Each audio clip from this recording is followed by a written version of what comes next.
Agnischama indraschame, somaschama indraschame, savita chama indraschame, saraswati chama indraschame, pusha chama indraschame, brahaspati chama indraschame, mitraschama indraschame, varunaschama indraschame, tvashta chama indraschame, dhata chama indraschame, vishnuschama indraschame, ashvinau chama indraschame, Marutascha indrascha me, Vishvecha me, Deva indrascha me, Prithvicha indrascha me, Antarikshancha indrascha me, Dyauscha indrascha me, Dishascha indrascha me, Murdacha indrascha me, Prajapatischa indrascha me.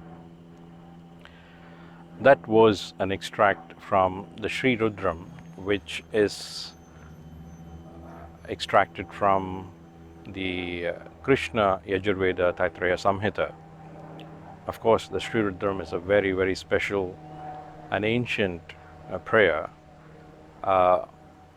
particularly for those who worship Lord Shiva, because the Panchakshari, the mantra Om Namah Shivaya, the Mrityunjaya mantra, they find the mention for the very first time in the Sri Rudram. But there is another reason that was special about this particular extract. Here there's a supplication to Lord Shiva where the different manifestations of the divine are worshipped and the blessings of the different manifestations of the divine are sought. But with every supplication and invocation of the divine or the form of the divine, there is also the mention of Indra. Welcome to the Inner Courts of the Beautiful. Today we will look at this very special Aditya, Indrā Adityā, when Sun is in the sign of Leo. Usually it happens somewhere between mid-August going all the way to mid-September.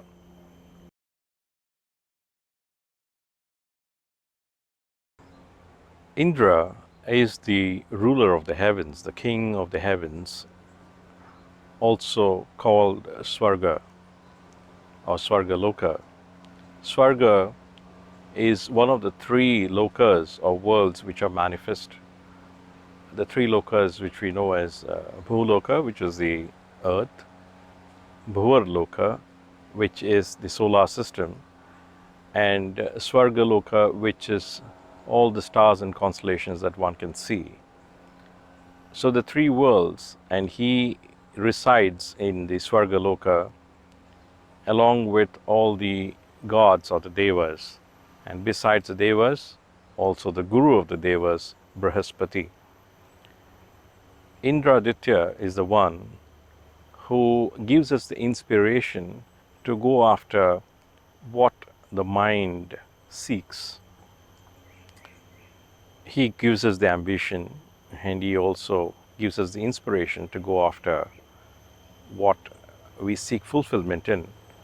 And hence it's not a surprise that the natural fifth house, or Leo, of which Indrā Adityā belongs to, is also called as mantrasthana.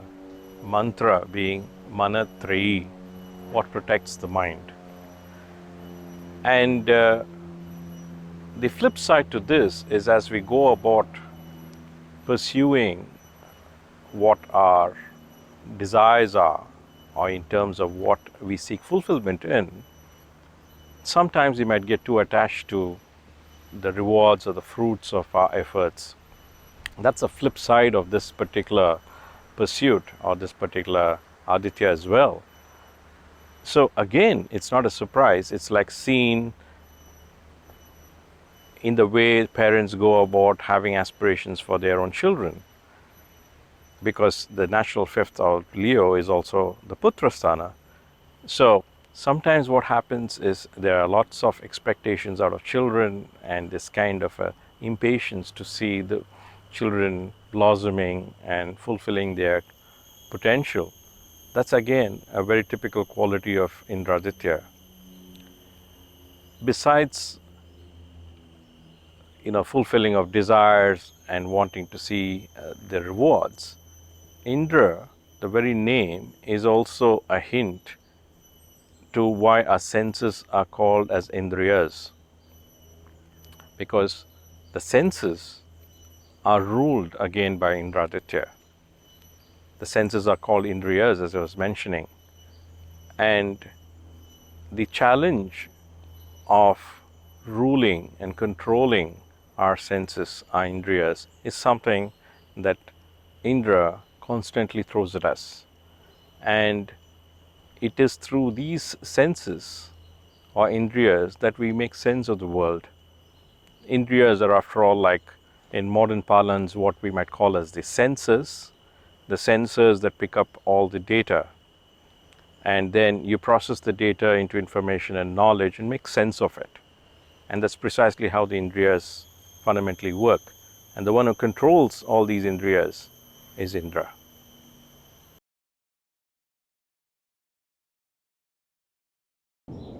Indra is often depicted atop the milky white king of elephants, the Airavata, the 1,000-tusked, magnificent Airavata. And his preferred choice of weapon is the Vajra, or the thunderbolt. And every time in nature we experience thunder and lightning, we recognize the awesome power of Indra's Vajra. He is also the one who blesses us with rains, and he is also the one who blesses us with the knowledge of herbs and medicines. In fact, he is the guru of Dhanvantri, and Dhanvantri himself is recognized as one of the manifestations of Surya. Surya is, of course, the one who gives us good health. He keeps the fire of good health burning in us. But as much as Indra is the one who gives us the blessings of fortune, of abundance, and also power, because he is the one who blesses us so that one may rule over lands or rule over people. But while he is the king, just like any other king, he is very particular about holding on to power, and then he has ways to do it. He is not averse to testing out anyone who challenges his power. And if you recall, I was talking about Indriyas, or the senses, the 5 senses that humans possess, being connected, in fact being controlled by Indra. He typically uses that to take over men, be they highly spiritually accomplished humans or highly powerful humans, whoever they are. And unless the humans learn to prevail over the senses, Indra always takes over. And hence, it's not a surprise, even in popular mythology, people recognize that Indra's court is adorned with the celestial beauties, the Apsaras.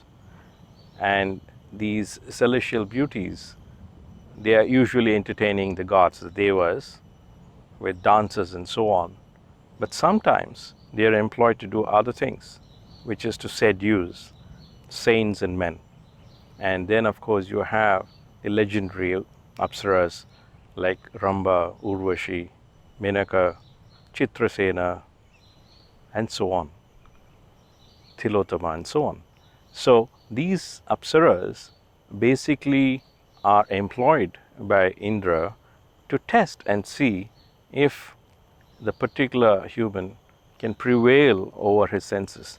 The day the human prevails over his senses, he conquers the Indriyas, and then Indra finds him fit enough to rule.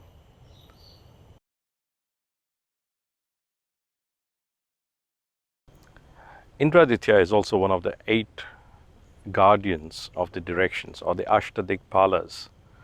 And just like we saw Mitra Aditya governing the northwestern direction and Varuna ruling the western direction, Indrā Aditya rules the eastern direction, the direction of sunrise. And the philosophy of the eastern direction is right is might. While this sounds absolutely perfect, when it comes to power, usually things are flipped around and it just becomes the inverse, and it becomes might is right. And this kind of an obsession with power, an intoxication with power, leads people to do things which are not entirely legit, similar to what many of the episodes in Indra's life shows us. Indra once impersonated the great sage Rishi Gautama and sexually exploits his wife Ahalya. The Rishi Gautama, upon learning what had happened, is enraged and curses Indra.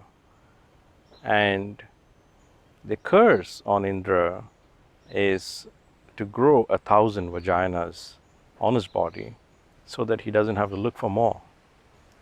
Of course, he curses his wife Ahalya as well, and she turns to stone.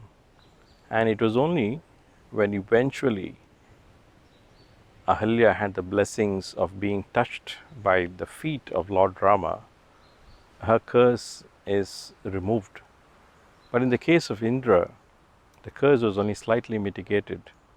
Instead of 1,000 vaginas, he had 1,000 eyes all over his body. But the Rishi Gautama's curse still stood all the time for Indra, because the throne on which he sat was always shaky and he was always challenged.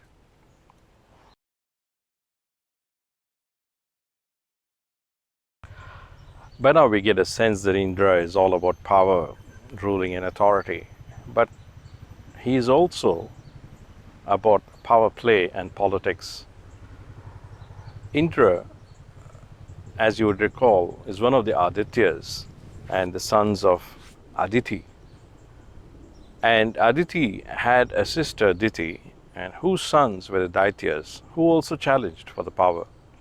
So what Indra did was he went about annihilating all the Daityas.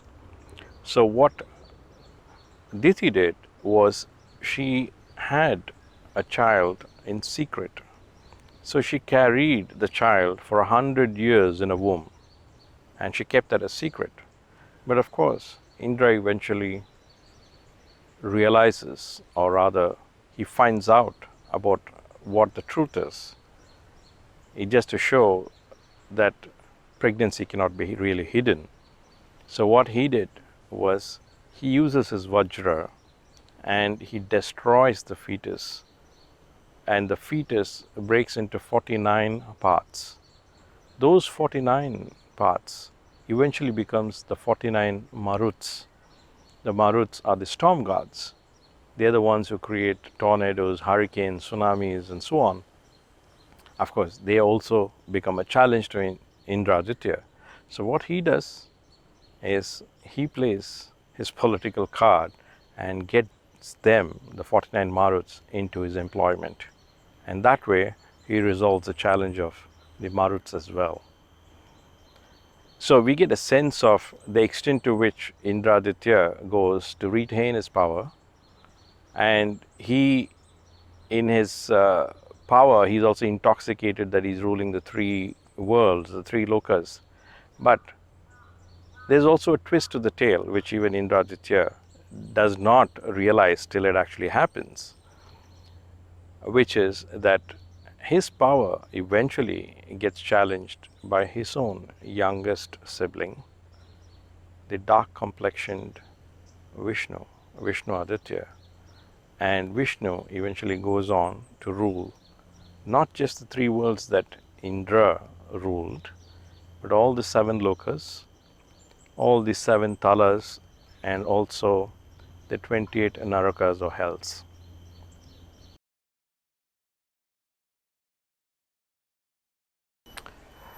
Indra's personal life is not perhaps too different from the corrupt politician.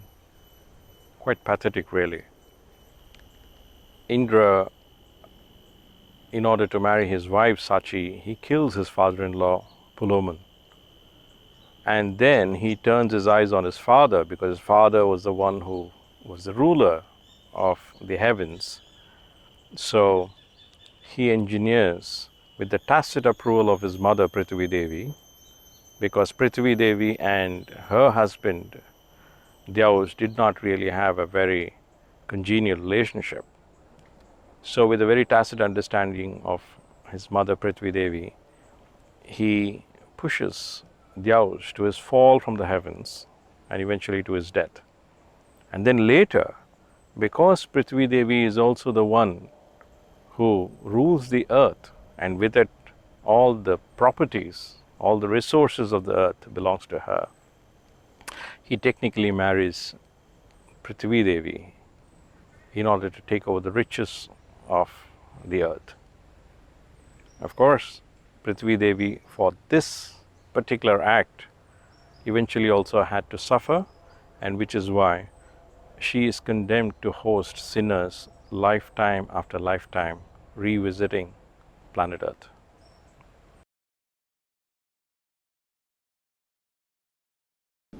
It would be a good time to look at how Indrā Adityā manifests in people's lives. We'll start with this very interesting personality, the fourth Mughal emperor, Jahangir. Jahangir ruled the Mughal Empire in the early 1600s for 22 years, the son of Emperor Akbar. He was born at a time when Emperor Akbar was quite despondent because he had lost most of his children in infancy. And he had deep faith in the Sufi mystic Sheikh Salim. And when Jahangir was born, he named after the mystic, and he was called Prince Salim. And in fact, in fondness, he called him as Sheikh Baba. So Sheikh Baba eventually grew up to be the Emperor Jahangir. But we have to see how Indrā Adityā manifests in Emperor Jahangir's chart. Prince Salim ascended the Mughal throne upon the death of his father, Emperor Akbar, within 8 days of his father's death. This is again something that we need to observe. When it comes to a throne, unless the existing king is either defeated or the life comes to an end, the new king cannot ascend, which is typically how the natural fifth house of Leo works, and hence it's depicted by the lion, the king of the jungle. And one of the lions have to take over as the new king only by defeating the previous king or upon the end of the previous king. So here again, you see Indrā Adityā's work in Emperor Jahangir's life when it starts. And then, of course, what about the political power play? Very early in his reign, one of his sons, his elder son, Khusro Mirza, he challenges his father, Emperor Jahangir. And of course, Jahangir prevails over his son, Khusro Mirza. And his younger son, Khurram, who eventually becomes the Emperor Shah Jahan, to show his loyalty and to be in the good books of his father, Jahangir, blinds his elder brother, Khusro Mirza, and eventually kills him. But then it doesn't end there. Khurram later, towards the later part of Jahangir's reign, the later 1620s, 1622 to be precise, after his campaign in the Deccan region, he makes an attempt to overthrow Jahangir. Again, Jahangir prevails by defeating his son Khurram or Shah Jahan. So, this power play in terms of holding on to one's throne is seen amply in Jahangir's life. And what about Indra's celestial court with all the apsaras? And what about the curse of Rishi Gautama? That plays in as well. Jahangir had 17 official consorts or wives, and the 17th wife was Meher-Nisa. Meher-Nisa was the wife of one of his generals, Sher Khan. So Jahangir, upon seeing Meher-Nisa, is quite infatuated, and then he engineers to have his general, the army official Sher Khan, killed by the governor of Bengal. And when he's on a campaign, the governor of Bengal, Kutubuddin Khokha, kills Sher Khan. And then, of course, Meher-Nisa becomes the wife of Jahangir. And upon becoming the queen consort, she is given the title of Nur Jahan, light of the world. And soon she becomes his favorite wife. And of course, she plays a very inordinately large role in terms of running the empire. She even minted coins in her own name while Jahangir was still the emperor. The reason being, again, one of Indrā Adityā's traits, which is to have a life of indulgence. Jahangir was known to have a very potent daily dose of mixing wine and opium. So he was barely there to run the affairs of the country or the empire, and there were other power structures operating, and one of the most important power structures was his wife Nur Jahan. So we see how Indrā Adityā plays his role or brings his stamp to the life of Emperor Jahangir. In fact, one of the historians went on to say that given the kind of indulgences Jahangir had, he perhaps would have been a happier man if he was in charge of a natural history museum rather than running a country.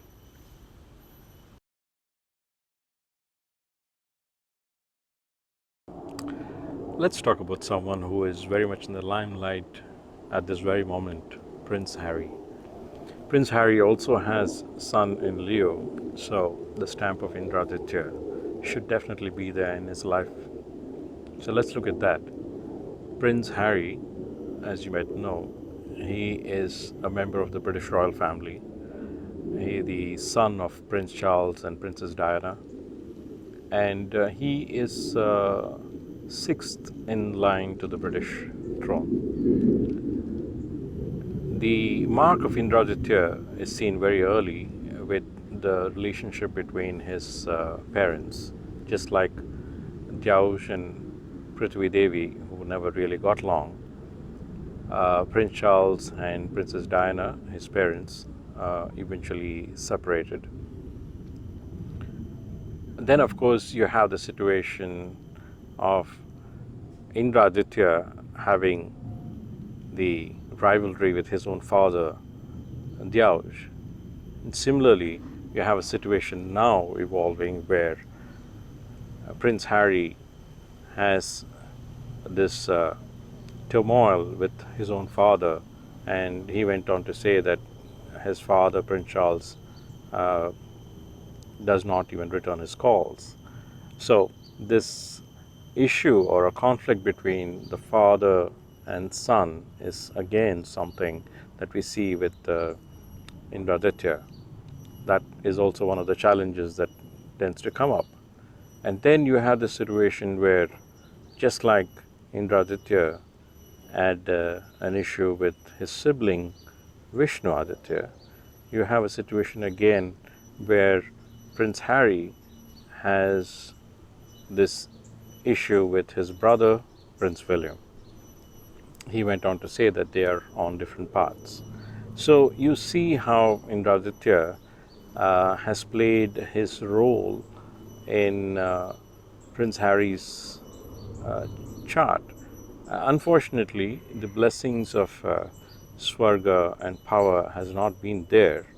On the contrary, when he and his wife they decided to step down from monarchy or royal duties sometime in 2020, they essentially were falling out of Swarga. So the blessings of Indrā Adityā in terms of power and authority have unfortunately not been there in the case of Prince Harry.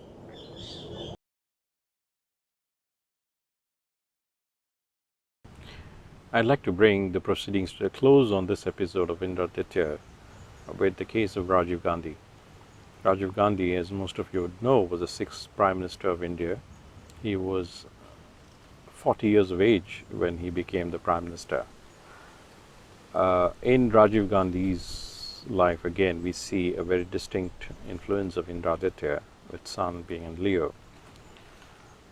Rajiv Gandhi had a very different career till the time of his siblings passing away, unfortunately, rather, in an air crash. Sanjay Gandhi, his younger sibling, died, and then it was at that time that Swami Swarupananda, who was the Shankaracharya of Badrinath, he's supposed to have told him and advised him that instead of him flying airplanes, he should be coming back and contributing to the society. So we see this parallel again, where you have mystics and saints getting in some way connected, because the natural fifth, like I was mentioning much earlier, is the mantrasthana. Also rules spiritual pursuits and downright literally the chanting of mantras. So here, someone with that kind of a capacity, Swami Swarupananda in this case, was influential in some way in Rajiv Gandhi taking the decision to get into politics. And then, of course, we see a situation where his mother, Indira Gandhi, was eventually, again, unfortunately assassinated, and then Rajiv Gandhi became the Prime Minister of India. So we see the situation where, in order to ascend the throne, the previous ruler, either the life has to end or has to be defeated. So in this case, the previous ruler was his own mother, Indira Gandhi, and upon her passing, Rajiv Gandhi becomes the Prime Minister. Again, just like we saw in the case of Prince Harry, the theme of Dyauj and his inimical relationship with his wife Prithvi plays in the case of Rajiv Gandhi as well. Rajiv Gandhi's parents, Feroz Gandhi and Indira Gandhi, did not have a good relationship. They separated, but eventually they did reconcile, but it was more an arrangement of sorts. So we had a situation where we see Indrā Adityā's stamp here again in the case of the relationship between Rajiv Gandhi's parents. And then, of course, what about Indrā Adityā's court, the celestial court, where one enjoys all the good things in life? Rajiv Gandhi was known to have a very fine taste in terms of his aesthetics, in terms of art, and in terms of, he was in fact a very good photographer, and there's a book on his photographs itself. It's called Rajiv's Life. It's a collection of Rajiv Gandhi's photographs. So here again you see someone who basically has the instinct of living like a king. So we see in all of these instances how Indrā Adityā manifests and blesses or extracts his pound of flesh. Thank you for joining me. I hope to see you again next week when we take up another Aditya. Thank you.